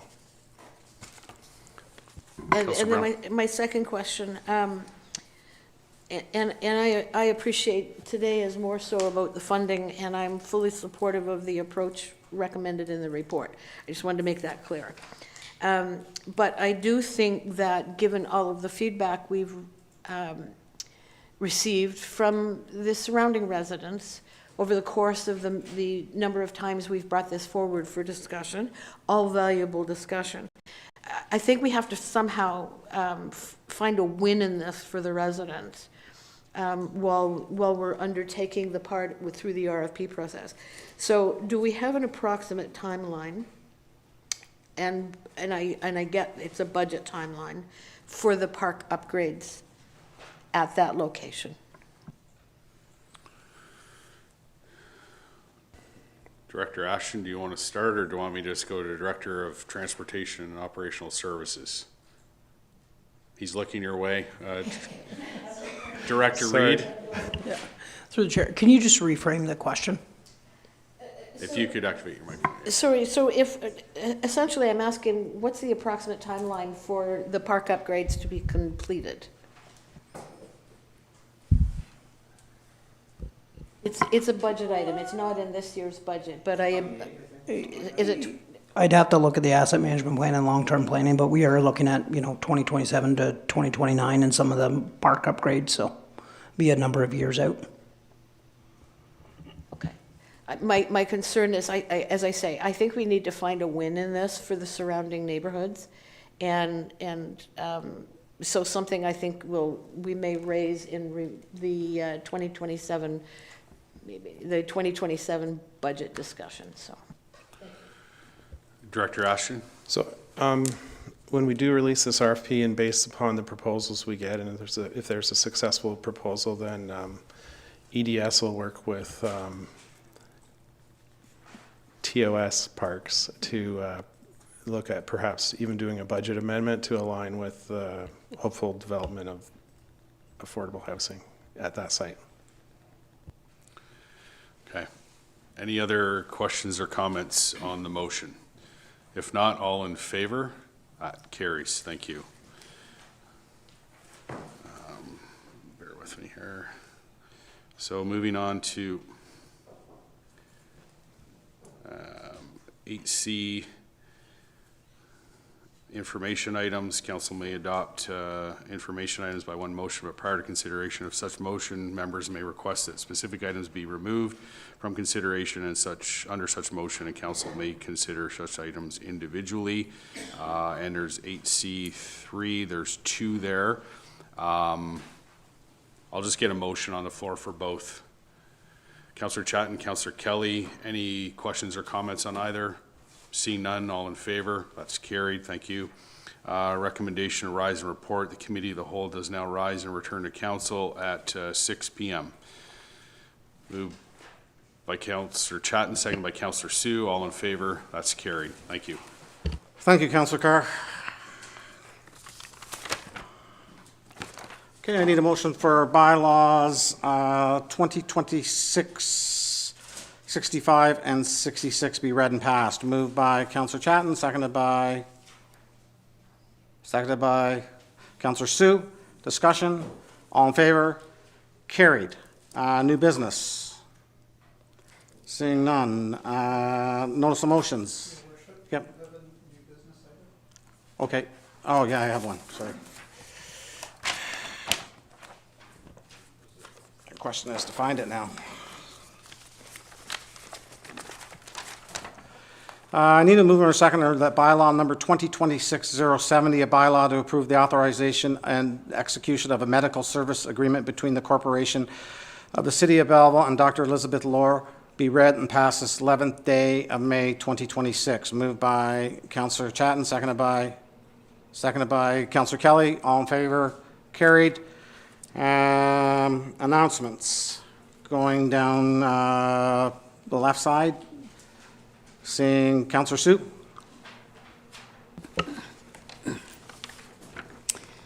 Thank you, His Worship. I had the pleasure of attending the Rotary Music Festival Concert of Stars, and it was truly a beautiful evening. The talent of our local children and youth was absolutely inspiring. Their performances reminded all of us how important art and music are in building confidence, creativity, and community spirit. But behind every young performer, there are also dedicated parents, families, teachers, and volunteers making sacrifices quietly in the background, driving to lessons, encouraging practice, and supporting dreams every step of the way. I also want to recognize the City of Belleville as proud platinum sponsor of the festival.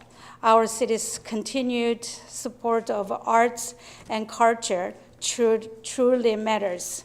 It helps create opportunities for young people to grow, shine, and feel connected to their community.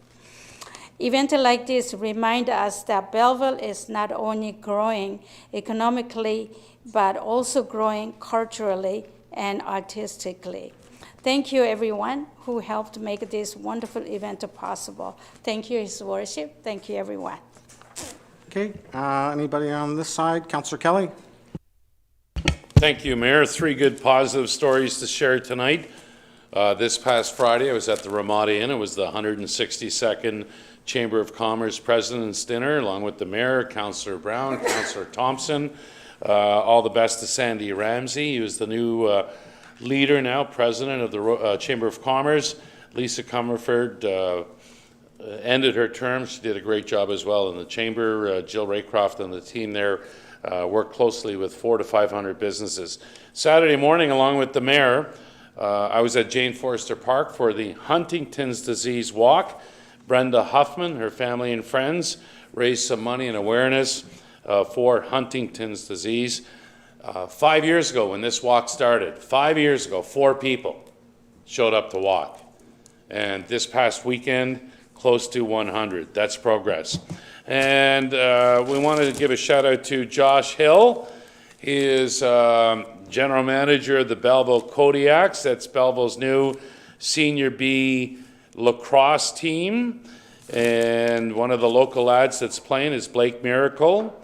He's a student right now at St. Bonaventure College in New York State on a lacrosse scholarship. He made history this past weekend, scoring the first franchise goal for the Belleville Kodiaks. And I want to get this in. I had a conversation this morning with Josh Hill of the Kodiaks, and I said, how was it working with this city? Because they play their home games at the Wally Dev Arena.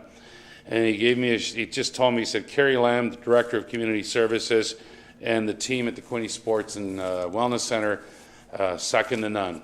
Great to deal with the city of Belleville. So all the best to the Kodiaks. Councillor Thompson?